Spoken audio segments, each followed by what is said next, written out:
Merhaba arkadaşlar, kanalıma hoş geldiniz. Bugünkü modelimizi şu güzel ipimizle çıkartacağız. Çağla yeşili kartopunun ipini kullanacağım. Şöyle orta kalınlıkta bir ip. Kullanacağım şiş 3,5 numara. Bununla harika bir model çıkartacağız. Oldukça kolay ve güzel bir model. İnşallah siz de beğenir, benimle yaparsınız. Yapım aşamalarına geçmeden önce kanalıma abone değilseniz ücretsiz bir şekilde abone olup videolarımı da beğeniyorsanız beğeni yapmayı, yorum yapmayı, beni desteklemeyi unutmayın arkadaşlar. Şimdiden hepinize teşekkürler. Dilerseniz yapım aşamasına geçelim. İlmeklerimizi alarak başlayalım. Şu şekilde birinci ilmeğimi aldım. Bu model için 2 ve 2'nin katları artı 1 ilmek ekleyeceğiz sonuna. Yapacağımız örgüye göre ilmek sayısını bu şekilde ayarlamamız gerekiyor.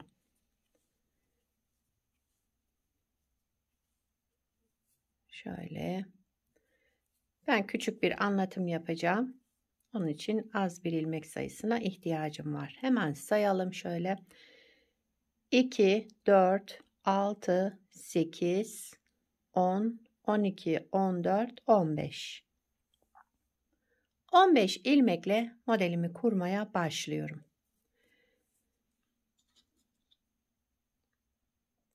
Modelin birinci sıra ön yüzündeyiz. Ben lastiksiz başlıyorum arkadaşlar. Siz istediğiniz lastiğin üzerine bu modeli kurabilirsiniz.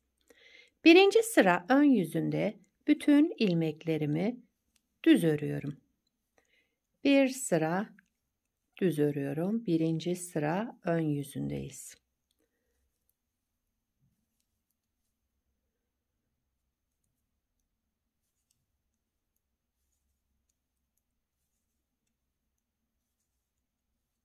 Şöyle sıra sonuna kadar düz olarak ördüm. Kenar ilmeğimi de ördüm.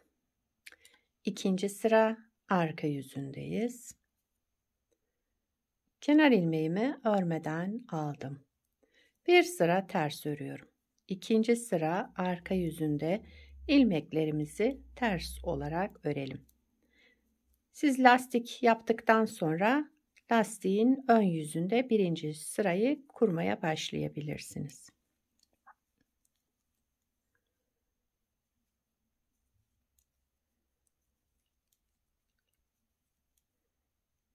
Kenar ilmeğimi de ördüm.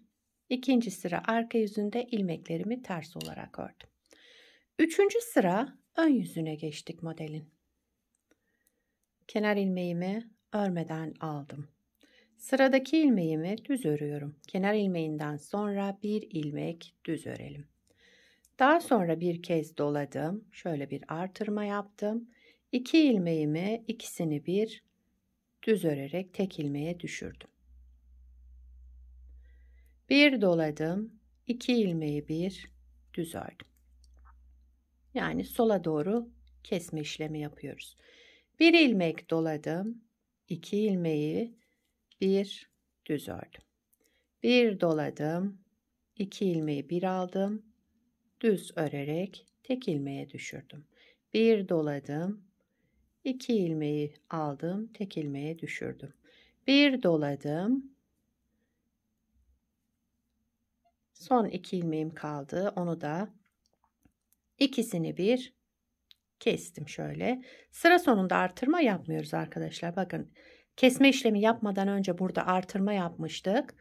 Onun için sıra sonunda artırma yapmadan kenar ilmeğimizi örelim.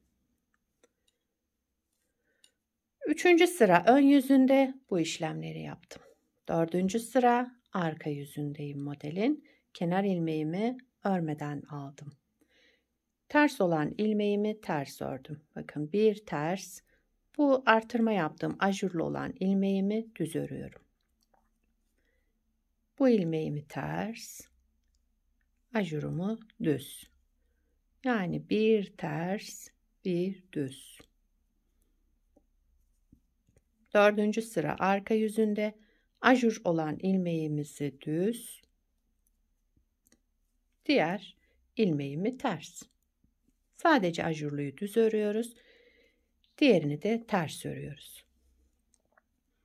Kenardaki ters ilmeğimi de yine ters olarak ördüm.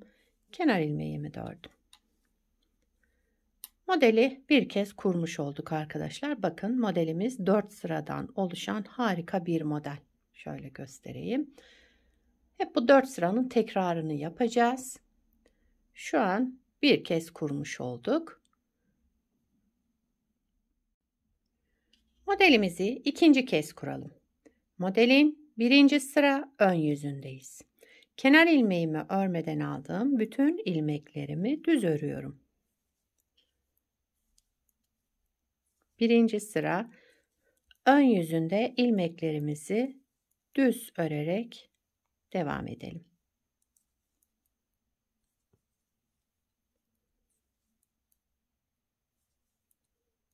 Kenar ilmeğimi de ördüm. Bir sıra düz ördüm arkadaşlar, bakın. İkinci sıra arka yüzünde kenar ilmeğimi örmeden aldım. Bütün ilmeklerimi ters örüyorum.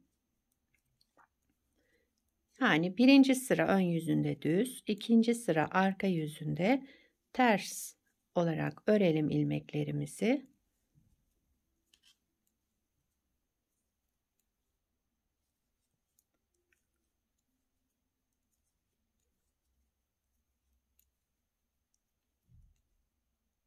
Kenar ilmeğimi de ördüm. Üçüncü sıra ön yüzüne geçtik. Kenar ilmeğimi örmeden aldım. Üçüncü sıra ön yüzünde kenar ilmeğinden sonra bir ilmek düz örelim. Daha sonra bir kez şöyle artırma yapalım. Doladım ve sıradaki 2 ilmeğimi düz örerek tek ilmeğe düşürdüm. Bir doladım. Aynı şekilde devam ediyorum. 2 ilmeği ikisini bir aldım. Düz örerek kestim. Bir doladım. 2 ilmeğin ikisini bir alarak kestim. Bir doladım. 2 ilmeği bir düz ördüm. Bir doladım. 2 ilmeği bir düz ördüm. Bir doladım. Son 2 ilmeğim kaldı. Bunu da ikisini bir düz örerek kestim. Sıra başında kesme işlemi yapmadan artırma yaptığımız için sıra sonunda artırma yapmadan direkt kenar ilmeğimizi örelim. Üçüncü sıra ön yüzünde bu aşamalar yaptık. Dördüncü sıra arka yüzündeyiz. Son sıramız. Kenar ilmeğimi örmeden aldım. Ters olan ilmeğimi ters örüyorum.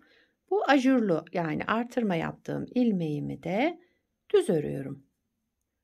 Bir ters, bir düz. Bir ters, bir düz. Örerek devam edelim sıra sonuna kadar. Modeli ikinci kez kurmuş olduk arkadaşlar. Dediğim gibi modelin ilmek sayısı 2 ve 2'nin katları artı 1 ekleyeceğiz sonuna. 4 sıradan oluşan bir model. Şöyle model ilerledikçe kendini gösterecek tabii ki. Harika bir model. Şöyle bakın. Bir de modelin ilerlemiş halini göstereyim size.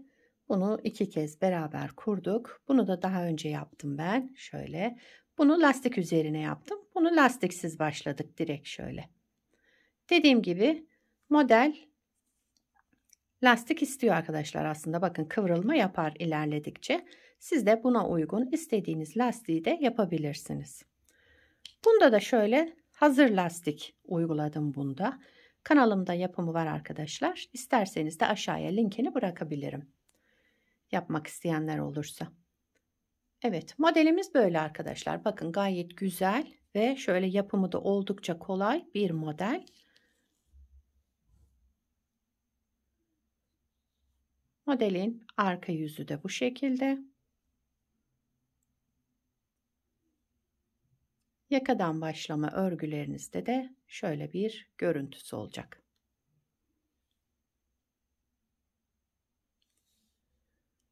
Evet, bugünkü modelimiz buydu arkadaşlar. Bu modelden yelek yapabilirsiniz, hırka yapabilirsiniz, atkı bere yapımında kullanabilirsiniz. Yani çocuk örgülerinde, yetişkin örgülerinde her türlü örgüde kullanabileceğiniz harika, kullanışlı ve yapımı da oldukça kolay bir model. Sizler de nelerde kullanacaksınız onları da yorumlarda belirtirseniz sevinirim. Yapacak olanlara kolay gelsin. Bir sonraki videoda görüşmek üzere. Hoşça kalın.